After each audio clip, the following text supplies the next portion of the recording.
ఈరోజు శాసనసభ బీఏసీ సమావేశంలో ప్రభుత్వం హామీలను అమలులో ఎత్తివేయడమే కాదు, శాసనసభ సమయాన్ని కూడా ఎత్తేస్తున్నారు. హామీలే ఎత్తేసింది అనుకున్నాం కానీ శాసనసభ కాలపరిమితిని కూడా ఎత్తేసే కార్యక్రమం చేపట్టినారు. అసెంబ్లీ కేవలం బడ్జెట్ అనేటువంటిది 4 రోజుల్లో ముగించే విధంగా ప్రయత్నం చేస్తున్నారు. ఇది గత శాసనసభ చరిత్రలో ఎప్పుడు కూడా జరగలేదు. గతంలో ఎప్పుడైనా బడ్జెట్ కనీసం 8-10 రోజులు చర్చ జరిగేది. పద్దుల మీద 4 రోజుల నుంచి 8 రోజుల వరకు గతంలో మాట్లాడిన సందర్భాలు ఉన్నాయి.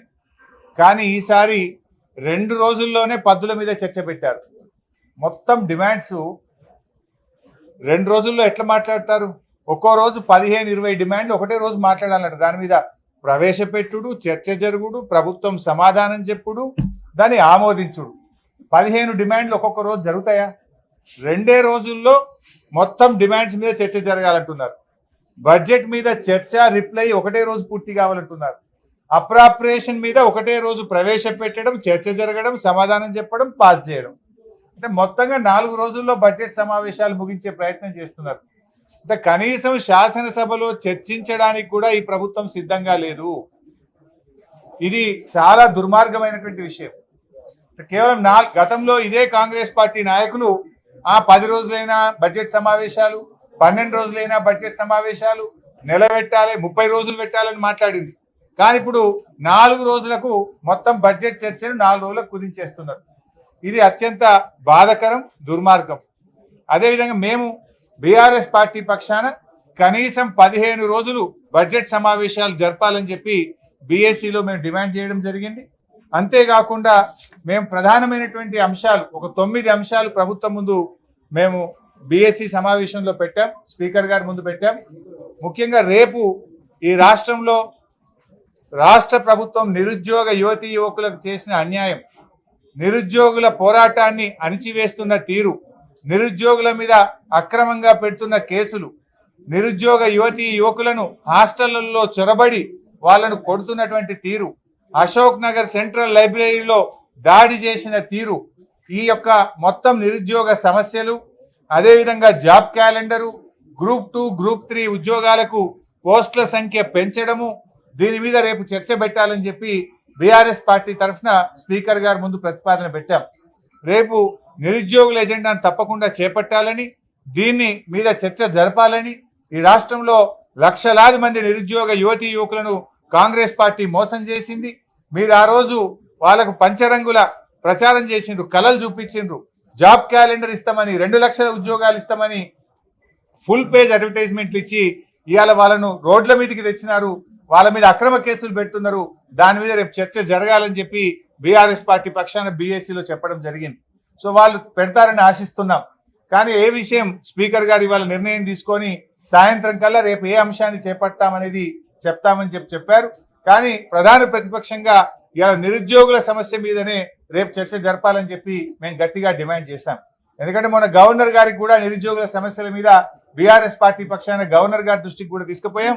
శాసనసభలో ఇది ప్రాధాన్యత కలిగిన అంశం కనుక, లక్షలాది మంది యువతీ యువకుల సమస్య కనుక దీని మీద రేపు చర్చ జరపాలని చెప్పి మేము గట్టిగా పట్టుబట్టాం.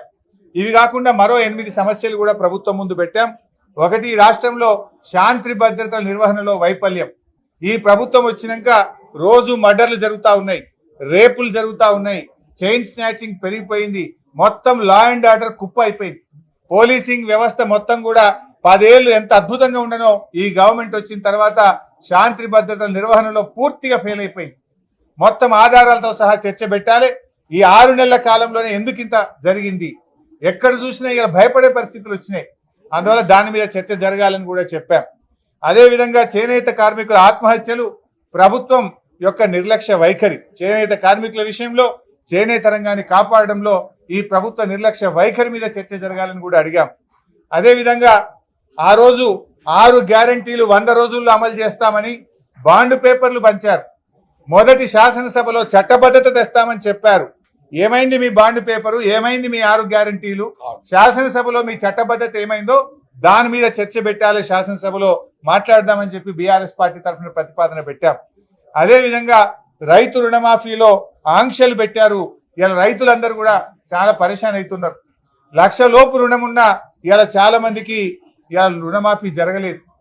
ఇవాళ ఉదయమే ఒకరు చెప్పారు డిసెంబర్ 9వ తేదీ వరకే ఉంటది, 9 తారీఖు నుంచి ఇవాళ వరకు ఉన్న వడ్డీ మననే కట్టుకోమంటున్నారట. డిసెంబర్ 9 నుంచి ఇవాళ జూలై నెల నడుస్తా ఉంది. ఈ 8 నెలల కాలానికి వడ్డీ మీరే కట్టుకోండి, వడ్డీ కడితేనే రుణమాఫీ అయింది అంటున్నారు. ఈ రోజు వరకు ఉన్న 2 లక్షల రుణం మాఫీ చేస్తారా, డిసెంబర్ 9కి చేస్తారా? మోసం చేసింది మీరు. మొదటి సంతకం పెట్టమన్నారు, డిసెంబర్ 9 నాడే రుణమాఫీ చేస్తామని ఇవాళ వడ్డీలు కట్టుకోమని బ్యాంకులో రైతుల ముక్కుబిండి వసూలు చేస్తున్నారు. రేషన్ కార్డులో పేరు లేదని రుణమాఫీ ఆగింది, ఇంట్లో ఒకరికి ఉద్యోగం ఉందని రుణమాఫీ ఆగింది. రుణమాఫీ విషయంలో రాష్ట్ర రైతుల్ని కాంగ్రెస్ పార్టీ మోసం చేసింది కనుక దీని మీద చర్చ జరగాలి, రైతులకు భరోసాని ఇవ్వాలి, ఈ చర్చకు ముందుకు రావాలని చెప్పి కూడా బీఆర్ఎస్ పార్టీ కోరడం జరిగింది. అదేవిధంగా అన్ని పంటలకు బోనస్ ఇస్తామన్నారు, ఇప్పుడు ఓన్లీ సన్నవడ్లకే అంటున్నారు, మిగతా పంటల గురించి మాట్లాడతలేరు. ఈ పంటలకు బోనస్ విషయంలో, రైతు భరోసా విషయంలో చర్చ జరపాలని బీఆర్ఎస్ పార్టీ మా బీఏసీలో మేము కోరడం జరిగింది. అదేవిధంగా పల్లె ప్రగతి, పట్టణ ప్రగతిని అటకెక్కిచ్చారు. గ్రామ పంచాయతీలకు, మున్సిపాలిటీలకు నిధులు ఇస్తలేరు.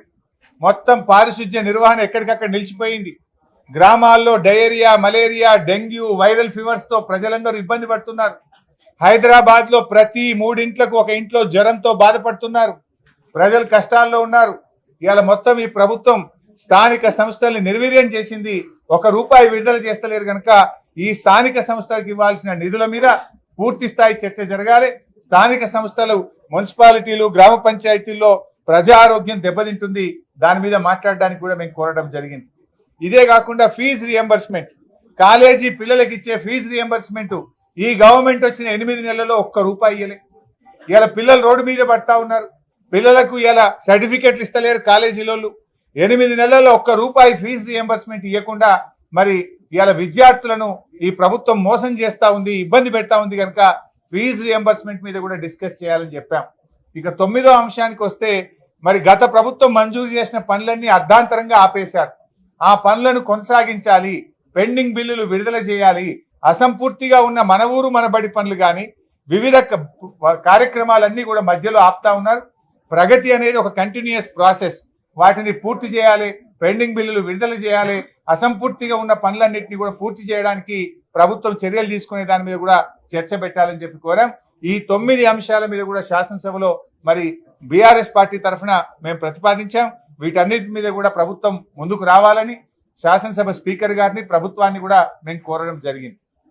ఇకపోతే కేంద్ర ప్రభుత్వం ఇలా బడ్జెట్ ప్రవేశపెట్టారు. ఇలా కేంద్ర బడ్జెట్ లో చూస్తే నిజంగా బాధ కలుగుతా ఉంది. తెలంగాణ అనే పదమే ఉచ్చరించలేదు. ఆంధ్రప్రదేశ్ పేరు చాలా సార్లు ఉచ్చరించారు. సరే ఇవ్వండి, ఆంధ్రప్రదేశ్కి ఎందుకు ఇచ్చారని నేను అనను. ఆంధ్రప్రదేశ్ లో పోలవరం త్వరితగా పూర్తి చేస్తామన్నారు, క్యాపిటల్ కు డబ్బులు ఇస్తామన్నారు, వెనుకబడిన జిల్లాలకు డబ్బులు ఇస్తామన్నారు, ప్రత్యేకంగా అనేక సార్లు ప్రకటించారు, సంతోషం. కానీ తెలంగాణ విషయం ఏమైంది? మరి ఈ ప్రభుత్వం ఏం చేస్తా ఉంది? మేము కేంద్రంతో సత్సంబంధాలు మెయింటైన్ చేస్తున్నాం, మోడీ గారికి చాలా దగ్గరగా ఉన్నాం, మేము కేంద్ర మంత్రుల్ని రోజు కలుస్తున్నామన్నారు. కనీసం తెలంగాణ ప్రస్తావన కూడా లేదు.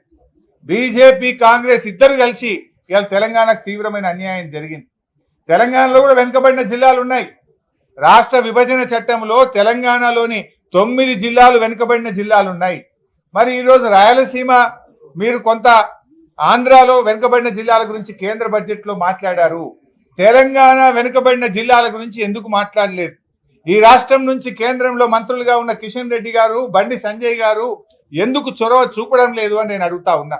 ఆంధ్ర వెనుక జిల్లాలకు డబ్బులు ఇచ్చినప్పుడు, ప్రత్యేక నిధులు ఇచ్చినప్పుడు తెలంగాణలోని వెనుకబడిన జిల్లాలకు ఎందుకు మొండి చేయి చూపుతున్నారు? అంటే తెలంగాణ పట్ల కేంద్రానికి, బీజేపీకి ఎందుకు ఇంత నిర్లక్ష్యం అని చెప్పి నేను అడుగుతా ఉన్నా.